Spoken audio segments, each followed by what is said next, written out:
Saviez-vous que les coléoptères utilisent la Voie lactée pour se déplacer?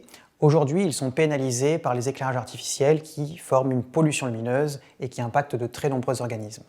Dans ma thèse, j'aborde les multiples effets de la pollution lumineuse sur la biodiversité et je prends en particulier l'exemple des rapaces nocturnes et des mammifères et je montre que pour ces organismes, la pollution lumineuse est à même de dégrader, voire de fragmenter les paysages nocturnes.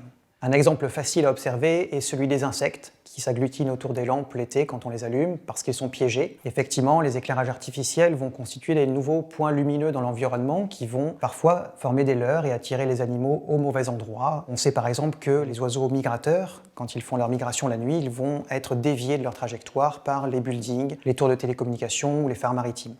La pollution lumineuse va également impacter les animaux dans leur déplacement parce qu'elle va constituer un obstacle difficilement franchissable.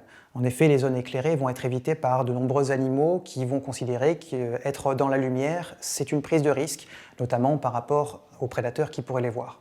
Transport, sécurité, éclairage public, terrain de sport, commerce, quasiment toutes nos activités sont associées à des éclairages artificiels qui vont participer à cette pollution lumineuse. En France, on estime qu'à peu près 85% du territoire métropolitain en cœur de nuit a un ciel nocturne dégradé et à l'échelle mondiale, c'est à peu près 2/3 de la population qui ne peut plus voir notre galaxie, la Voie lactée.